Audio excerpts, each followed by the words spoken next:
Uncharted, a movie that was in development since 2008, somehow took longer than Cuphead to make.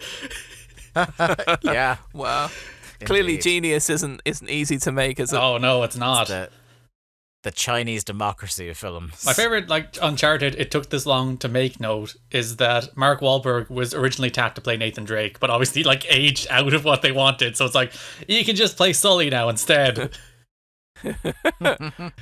Hey, it's another tomb. Hey, over there, it's a donkey. That is legitimately as much effort as Mark Wahlberg puts into this movie. Yeah. Hey, donkey. I'm Mark Wahlberg, but I'm playing Nathan Drake. Yeah, you're a donkey. I'm an actor. Who knew? Say hi to your mother for me. Say hi to your mother for me, okay? I do. Is Tom Holland better than that, then? Is that what we're saying? Yeah, I think Tom Holland's fine. He's not playing the same character as the Nathan Drake of the games. He's obviously very much younger. He's more dashing and handsome. There's a montage, which I think they include to try and explain why he can climb absolutely anything on Earth, where he's just shown, like, lifting him. Because he's Spider-Man. Yeah, but, like... Seems like the obvious reason. There's a whole scene where it's, like, him just working out and climbing things shirtless, where it's like, well, one, this is his shirtless scene for the trailer, I understand. But it's like, it's a thing they never really explain in the games, where it's like, this average-looking, like, man in his 30s can maintain the weight of, like, 1,000 men at any given moment climbing absolutely anything. And is one of history's most prolific mass murderers. Oh, God. We'll talk about this when I play the games, but that man can murder people a lot. God. Yeah, he's got nothing on 47, and I won't hear any of it. I think if you counted the bodies in the Uncharted games versus the Hitman games, I think Nathan Drake kills more people than Agent 47. You have not seen that video where one of your fellow countrymen filled up a fridge in Sapienza with every single person on that map. Go dig that out.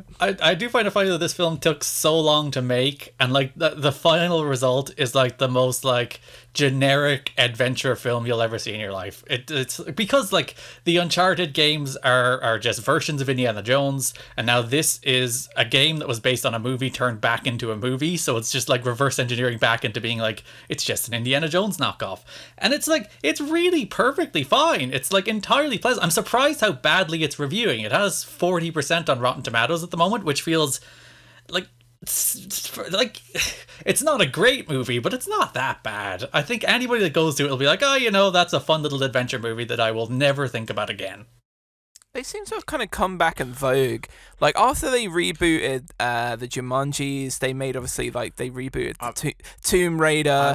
The one that it almost Jungle sounded Cruise. like Garrett was describing was Jungle Cruise. Yeah, you have, like, Jungle Cruise. And there's that movie coming out that's got, like, Sandy Bullock and Channing Tatum in it, where, like, she's a fantasy writer and he plays her cover model but is actually just hapless and nowhere near good enough to be outside, and for some reason Daniel Radcliffe, aka Harry Potter, is like a super evil genius who like strokes his beard a lot, but it's in that same sort of Jungle Cruisey, Jumanji, like Uncharted kind of thing. So there must be like a thirst in Hollywood right now to be making these sort of movies. So I'd say get strapped in, folks, because we're going to get a few more of them, I think, before time is up. When you think they made like the Around the World in 80 Days or whatever, and the 20,000 Leagues Under the Sea with the sequel with The Rock, the Nathan Fraser genre of movie, basically, when you get The Mummy. Brendan Fraser. Yeah, Nathan Drake on the mind. Yeah, and then you go back to the National Treasures, you go back to like even the freaking Dan Brown books are basically the same. They're all the same genre of movie. They're all the exact same movie made over and over again. God, is that the worst thing Hanks has ever done? Was being in those movies? Cause no, I'd still say the worst thing he's ever done is Chet Hayes. Oh, the worst thing he's ever done that he is solely responsible for, like, you know. Yeah, okay. Yeah, Rita Wilson's got to get half the blame for Chet Hayes. Yeah, exactly. Yeah, and you know, once you pass a certain point, you can't really tell your kids not to pretend to be rappers and call themselves Chet Hayes. You know, Chet Hayes not as good as Kanye. I will say that much. R.I.P. White Boy Summer. Do you know what I'd love to know is there like a Chet Hayes version of this Kanye West documentary where like there's a guy following around like, I know Chet's gonna be massive. He has this whole movie ready to go. It's basically pop star, never stopping. Yeah, but again, he was successful. Like, I want to see the sort of Spinal Tap-esque documentary about a like really unsuccessful rapper who just never makes it, who keeps going. So we had Anvil, which is a similar story of that, like, but on a metal level. So I'd love to see that about a rapper like who everyone's just like, oh no, seriously. So Uncharted. Yes.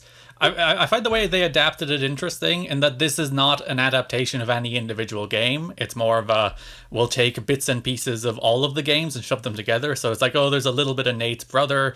Elena's not in it at all, whereas Chloe is. It's an origin story for the Nate and Sully relationship, but that's not the same as the origin story they tell you in Uncharted 3, I think, is where the origin story is in. So, and even like some of the set pieces, the falling out of the back of a plane thing is literally lifted straight out of Uncharted 3. So they take bits and pieces from all of them and kind of mush it together into their own little version of Uncharted. And it's an affable good time. I can't imagine coming away from this movie and thinking, oh geez, this is the worst thing I've ever seen. It's just a perfectly pleasant, bland, but entirely serviceable adventure movie. Which, if they made another, I'd go see it. And they heavily tease that they'll be making another, because there's a post-credit scene, because of course there is. I was going to say, like, when you mentioned that falling out of the plane section, that actually just looked like a video game to me. It didn't look like anything that even remotely different from a video game. It didn't look like Tom Holland was anywhere near that whole scene when it was being made.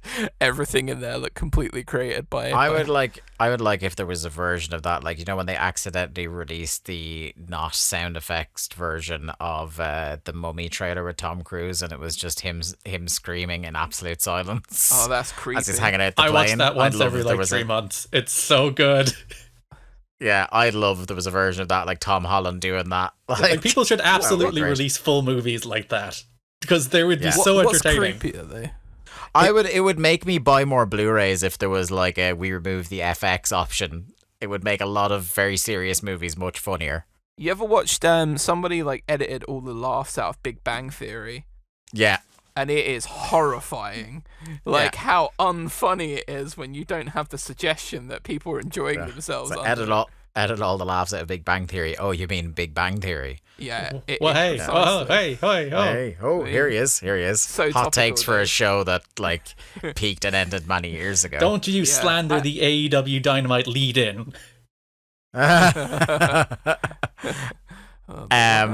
So yeah, your viewing experience was like at least somewhat pleasant, that you'd go back to a second one. So by the time 2036 rolls around and Uncharted 2 comes out, you'll be happy to see it. Tom Holland will be playing Sully, and someone else will be playing Nathan Drake. I hope they recast Wahlberg as Nathan Drake at that point, like old ass. That is the one thing I hear about it. Like, apart from people saying it's fairly middle of the road, is like, you won't believe how not arsed Mark Wahlberg is to be in this film, and how like, just, you know, Tom Holland, you can argue about that casting if you like, but it's such a sore thumb Mark Wahlberg as Sully, because he just doesn't have that Sully energy by any stretch of the imagination. And I'd imagine part of it is like he's been committed to this movie for over a decade.